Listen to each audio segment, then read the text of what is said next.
Hello and thank you for joining us today. My name is Robert Brewerth and I'm the Payroll Product Manager at Pronto Software.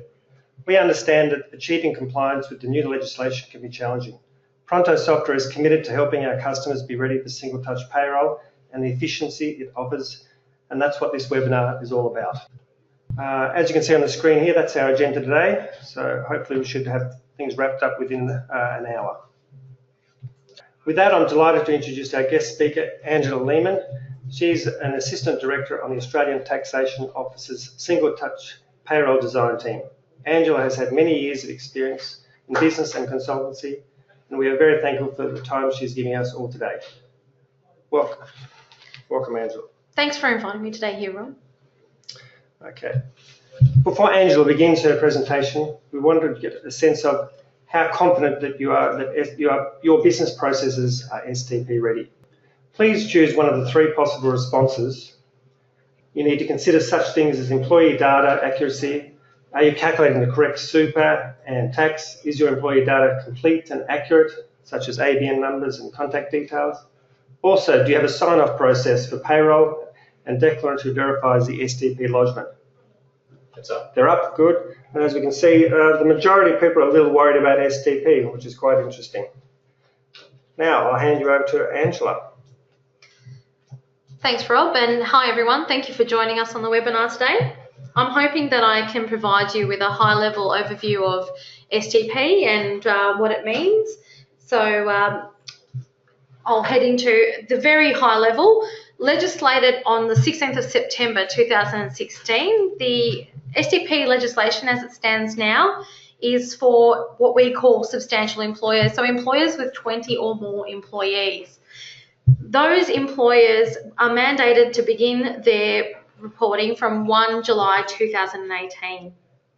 At present, there is legislation before Parliament that will, if passed, mandate for employers with 19 or less employees to commence reporting through STP from 1 July 2019. So this is subject to the legislation being passed. If you are a substantial employer, we have to do a head count on the 1st of April 2018 as an employer. You'll have to do a head count. If you have 20 or more employees as at that date, you will need to start reporting from 1 July 18. We will talk about the head count and how we expect that's conducted in a slide a little later on. What happens if you are a substantial employer? What do you need to do? So every time you run a payroll or a payroll event, you must send a pay event through to the ATO at the same time that you pay your employees. So if you pay your employees weekly, fortnightly, or monthly, you will be sending in a file at each pay run. What you won't need to report, hopefully, assuming that you have reported through STP for the financial year and you finalise your employees at the end of financial year, you will not need to issue payment summaries to those employees for information you've reported via STP. So why are we doing this, and why is Single Touch Payroll important? So it was released earlier that the ATO has estimated the super guarantee gap to be at $2.8 billion. By that, we mean that employee entitlements for super guarantee are shortfall of that much. So a lot of the policy decision behind STP has been driven by the fact we want to protect employees and their entitlements. With Single Touch Payroll, the ATO will be able to see the SG liability of employers in the pay event. So for the first time, we will have transparency and see what an employer is putting aside for their employee for super, and we can actually have some assurance around them meeting their obligations for super. Streamlining reporting. So I guess this one gets a giggle out of people at times. Some people say, well, hang on, I'm going from doing a once a year annual payment summary process or PSAR process to potentially having to report 12, 26, 52 times a year at a minimum. So how is this streamlined? Well, I believe that the way we've designed STP, there's a fair degree of flexibility, And it also, as much as possible, should align to your natural business process.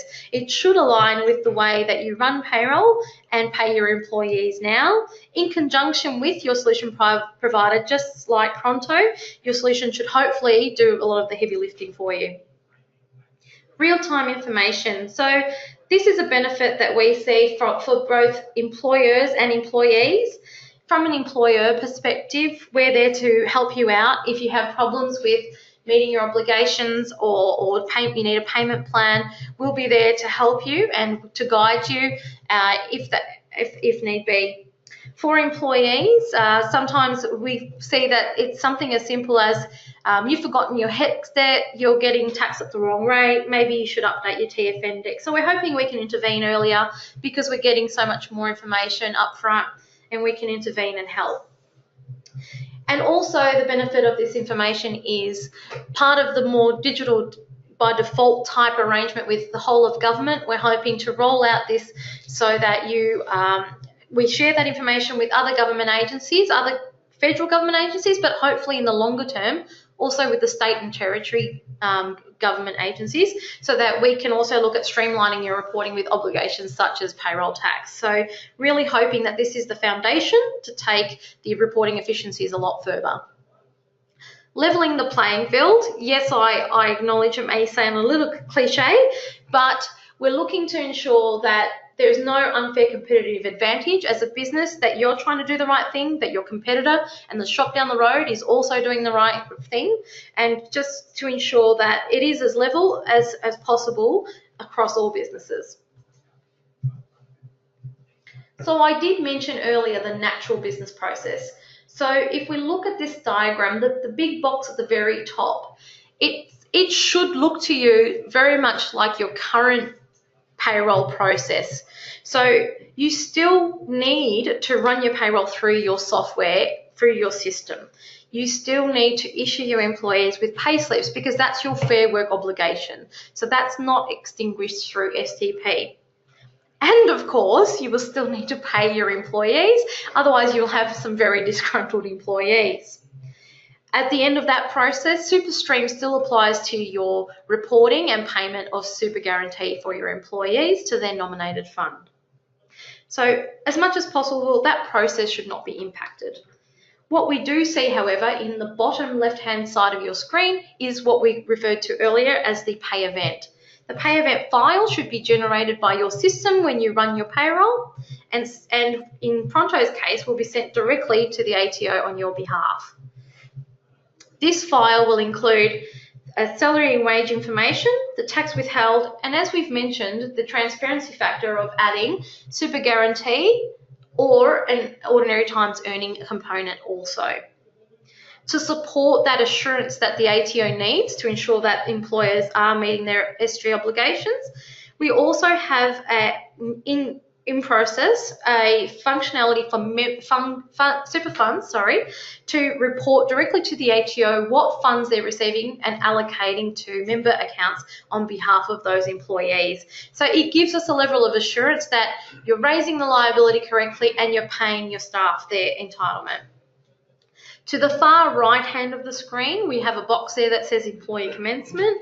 That's in design at present, but that will hopefully be where we enable a digital ability to onboard your staff, including TFN declarations and super choice forms. But as I said, that's still in design, so we're not going to go into detail of that today. So we receive all this data, but we're not holding the data to ourselves. We are going to make that available back to you as an employer and for our employees as well. So on this screen, we have a screenshot at the very top that says Business Portal. That is the screen for an employer when they log in to their business portal. They will be able to see effectively a lodgement history of what pay events have gone through for their files. So as you can see, it's very high level. It's just a date submitted, the total withholding, pay-as-you-go withholding, and gross payments for that file. The disclosure might also show an intermediary if there's been an intermediary in the chain. I think that's about as much information you'll see in your employer screen. This will also be the same information that a BAS or tax agent will see on your behalf if they're helping you facilitate your STP obligations. In the bottom, we have the employee screen. So again, please bear in mind these are just test screens at the moment, but something very similar to this. We have the year to date flagged there in the green boxes. That means that this employee is still being reported for the financial year. It won't be until a finalisation has been made that will move to tax ready and will move through to the pre-fill for that individual's income tax return. In the top of that screen, you'll see there's two tabs, current and history. Once we've had at least 1 year of STP reporting, in the history tab, you will see your prior year employment income statements. I'll just answer, I've got a question that was emailed earlier, which is maybe pertinent in this area. Sure. The question is, if you have an employee working over more than one branch, do you need to set up unique card files for the employee for each branch? Meaning they will effectively be getting 2 or more group certificates from the company depending on how many branches the company they work for. That's a good question, Rob, and the answer is yes. So it should be your current process now that if you have an employee working over multiple branches that they would receive multiple payment summaries, and it will work much the same for STP. They will view more than one line. So if we take, for example, this test employee in the screen, we could say that those 2 lines are for each of the 2 branches that they're being reported under. So they will see two entries in their income statements. Yep, good question. Thanks. I guess also before I move on from this slide, I will mention the other output that will eventually come online is that for small and medium withholders, we will be using the information in your pay event file to pre-fill the W1 and W2 labels on your activity statements, so the total gross and total tax withheld. So that will be additional functionality we add in due course. Preparing for single touch payroll. So I know we might have touched on a few of these dates, but we'll cover it off again briefly. So March, we are sending some correspondence out to employers that are potentially within that substantial employer range, just to give you a bit of a heads up and a get ready message. As we've mentioned earlier, 1 April is headcount day. So 1 April this year, if you think you're anywhere near the 20 mark, you need to do your headcount. And then we have from 1 July, we have the start for those of you that do have 20 employees or more. We've called this first financial year for STP reporting the transitional period because potentially not all employers that are substantial employers will enter the system as of 1 July 2018, and we discussed that in a little while. If the legislation passes, small businesses will commence reporting from 1 July 2019. And as I've just previously mentioned, the BAS pre-fill option for the small and medium withholders will commence from 1 July. So headcount day, 1 April 2018. We call it headcount day for a reason. It's not a full-time equivalent. It is actually more than that. So if we look at the boxes, we actually would include part-time employees and casuals who are active, employees based overseas, and employees who are absent or on leave, regardless of whether it's paid or unpaid leave, and of course our full-time employees. For the purposes of headcount, you will not include employees who ceased work prior to March 18. You will not include casual employees who were not active and paid in or at work in March 2018. Independent contractors, staff provided by a third-party labour hire company, company directors, office holders, or religious practitioners. So it's really important to ensure that when you do your headcount, you've looked at these points. You do not have to send anything to the ATO to say that you have done the headcount, just as long as you have a record of the fact that you have conducted your headcount on that day. Helping employers to comply. So we've touched on this a little bit, but I think it's really important to explain that how this will work with a pay event going every payroll event, and every time you run a payroll, how will we fix it if we realise we've made a mistake, we've forgotten something, or new information comes into light after we've run the payroll. The overall rule for reporting a fix is that from 14 days of detecting that fix, you should update your records with the ATO. However, as part of that, there is also the extension to say that you can report it at the very next pay cycle. So if I forgot to pay my bonuses in my last pay run, even though they were effective in that pay run, in the very next pay event, I can include that information and have updated year-to-date figures in that pay event. Obviously, that actually applies only if there's continuity of employment. So if the employee is not going to be paid again, just considering how you might report that. The second option is the update event, or what we call or refer to as the update event. The update event is just that. It can update your year-to-dates without having an actual payroll run behind it. So you can send it through to update your year-to-dates. You can send it through to add, for example, at the end of financial year, an RFBA or RESC amount, because generally you don't run that as payroll, you add that in at the end. And you can also use it to finalise. So at this point in time, what can you do to start getting ready, or at least turning your mind to getting ready? So obviously the very first thing to do is speak to your provider, your software provider, your payroll provider. Are they going to be ready? Is your product going to be ready and STP enabled? And what is their implementation process? Talk to your tax professional. So if you rely heavily on the support of your tax or BAS practitioner to help you, speak to them now and how they can help you transition in also. As Rob mentioned really early on the webinar, look at your own processes and start planning your own transition. Are you happy with your data? Is it clean? Are your processes in place? Do you have that delegate who can authorize your files? We can help keep you up to date. So last week we published on our ato.gov.au site some new employer guidance. We also have a Twitter and LinkedIn account which we use to help keep people up to date. Angela, I understand that the ATO also have a major update on employer and employee packs available next month. Yeah, so we're aiming for March to have a new employer guide available for employers, which hopefully would be a downloadable format for them. We're also trying to create some employee packs so that employers can download that information and disseminate to their employees. And it actually helps explain some of these changes, such as viewing your accounts on MyGov and the fact that payment summaries won't be distributed anymore, etc. And of course, the ATO is still running some events and live streams and webinars, so hopefully you can register for one of those at some point. So last but not least, we'll be foolish to think that everyone's going to be ready on 1 July 18. So there are extenuating circumstances why certain groups may or may not enter the regime, even if they're a substantial employer from 1 July 18. So we talk about deferrals here. Deferrals, we have 3 types, if you like. The digital service provider one, we're actually talking about your software there. So we're talking about your provider and whether their product is going to be ready.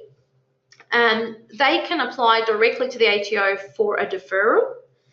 If they are granted the deferral, they would be issued with a deferral reference number or DRN, which they can issue to their clients, and that would apply to their clients as well. So employers can validate the DRN with the ATO if they are at all confused. And generally, the maximum deferral is 12 months. Where the deferral is granted to the provider, the employers must commence reporting by the deferred due date. With the employer-initiated request, this is generally what we call an employer-specific issue, or maybe a deferral over and above any that your provider gets. So this could be the fact that, okay, my product's going to be ready, however, because I'm a multinational company and we only have a certain process we're allowed to run for our software a year, or we're only given budget at a certain time of year, we're not going to physically be able to implement or start reporting for whatever reason. You as an employer can write to us directly and ask for a deferral. Alternatively, you can go through your tax or BAS agent to lodge that deferral request for you. Thanks, Rob. I think that's all from me. Back to you. Fantastic. Thank you. Thank you very much. That was very thorough, and I think answered many of the questions that everybody had. What is very clear to me now is having the right support is critical for STP readiness. With that in mind, our last audience poll question is just for those of you who do not use Pronto Payroll as a payroll solution. We're just wondering, would your current STP provider be ready by July 1 in your opinion? I think that's about it. We'll probably close the poll now and publish the results. Interestingly, the majority of people say that they're unsure that their current business provider is STP ready, not STP ready, is STP ready, sorry. Thank you. Okay, so now let's move on to how Pronto software will support our payroll customers. All versions of Pronto Xi since 2009 have been updated to be STP compliant. Anyone on earlier versions should contact their account manager to establish a strategy to become compliant. For example, upgrading to at least 670, but ideally to the latest version of Pronto Xi. Pronto will be seeking a deferral from the ATO for our customers on those earlier versions to aid them in their transition process. Obviously, we're seeking a 12-month deferral. Pronto will be contacting all customers, regardless if they have to be STP compliant this year, and applying the relevant patch or upgrading to the latest point release.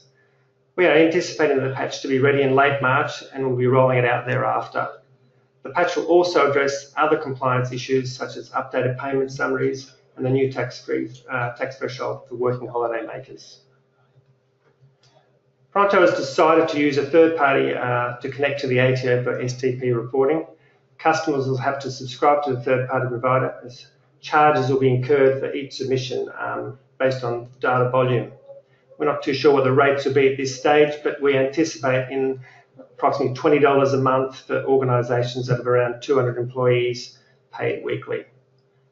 We expect to announce a partner in the next month, and we'll hold a webinar to update our customers on this. The documentation and training videos are still being developed, but will be ready when STP is being rolled out. These will cover both implementation and processing. It is anticipated that sometime in June we'll also hold another webinar. This will serve as an update on STP, as well as give customers a chance to ask questions after familiarising themselves with our new STP reporting functions. Apart from the one-off task of linking to the third-party vendor, STP reporting will not really affect the actual day-to-day runnings of payroll. It's just an extra step after the payroll has been updated. I'll now take this opportunity to run through a sample STP report run in Pronto.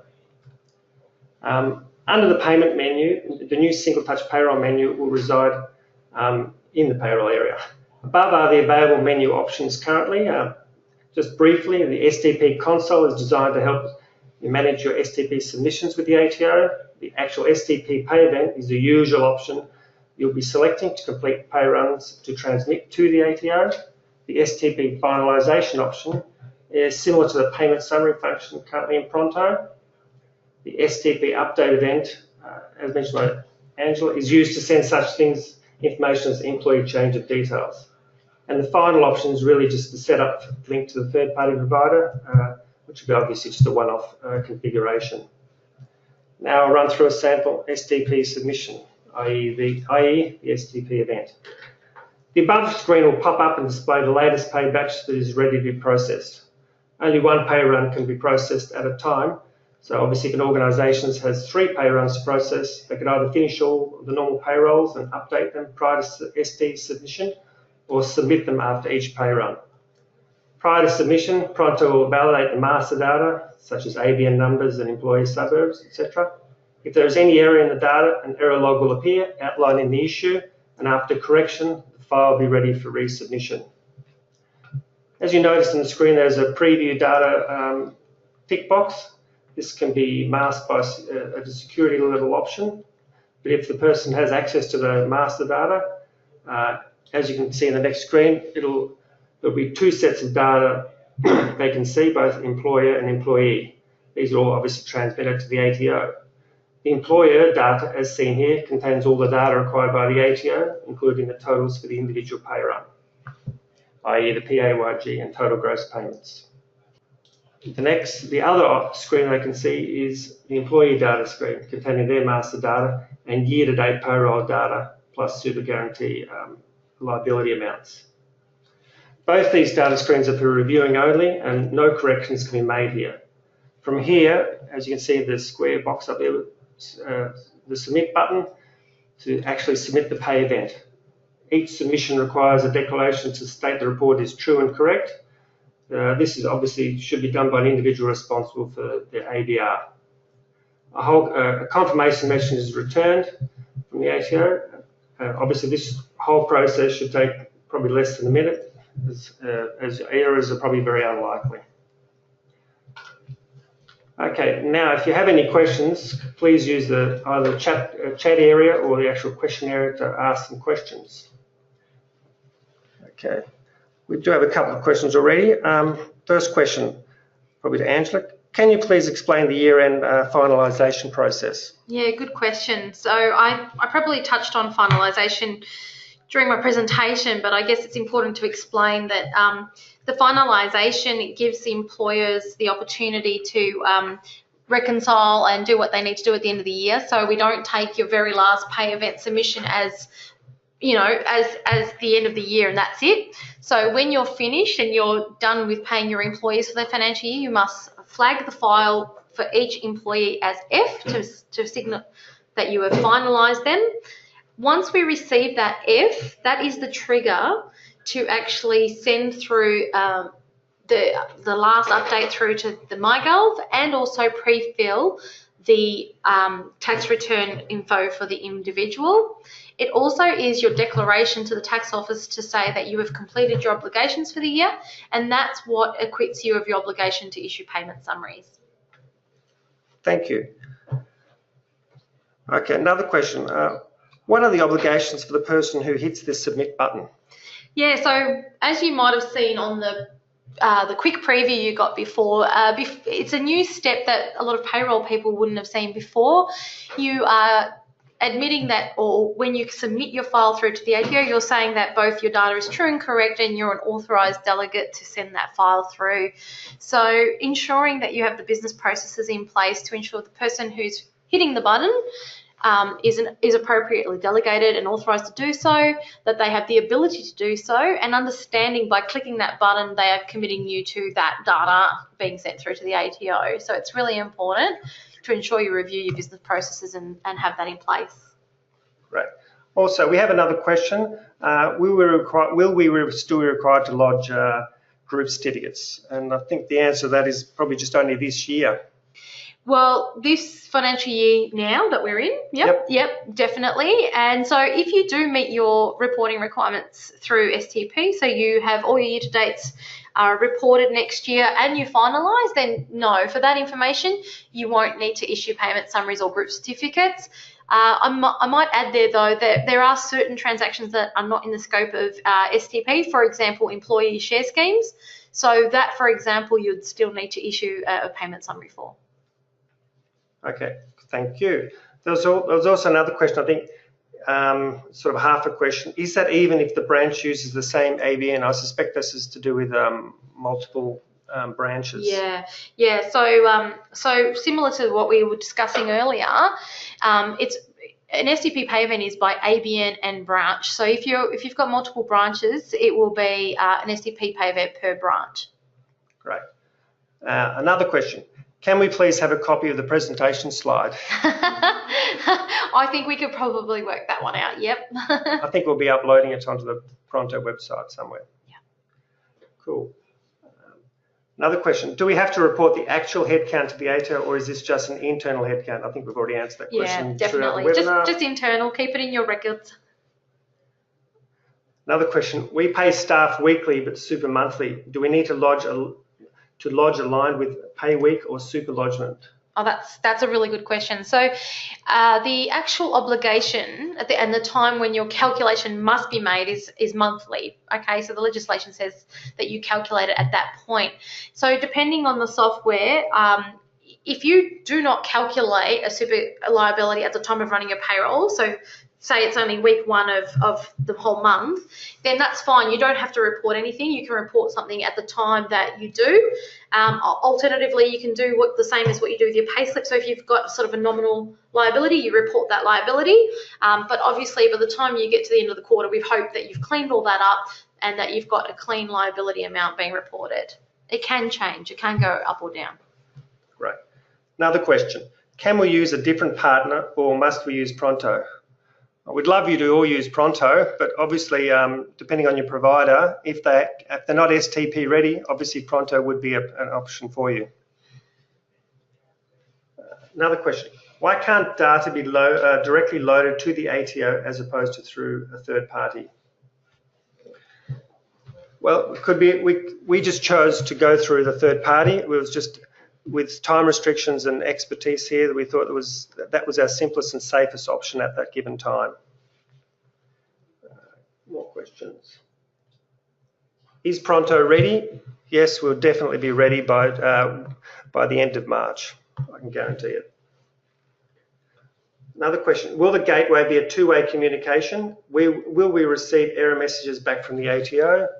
Indefinitely you will receive messages. I mean, maybe Angela can sort of expand on how that sort of would work a little bit. So we will definitely have some kind of confirmation of whether that file has been accepted or partially accepted.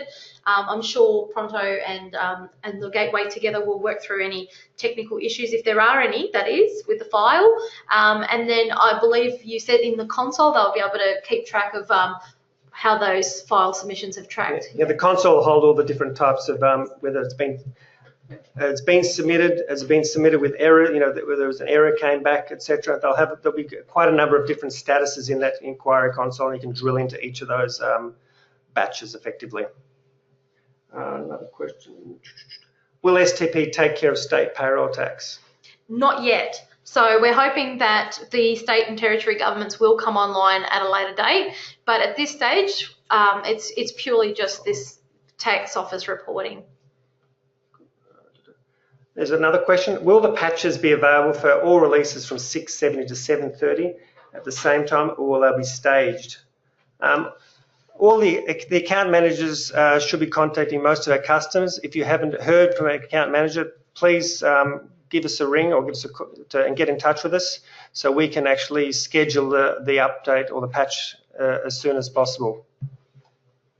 But yes, it'll be applicable for all versions between 670 and 740. Another question? Are there any tests to ATO before the first submitting of the file? Well, I guess most software developers would do all the testing with us directly before they go live with their client data. So, yeah, there is a assurance and certification process for that. So, my name's Rachel Jones. I've been managing a lot of the development of this project.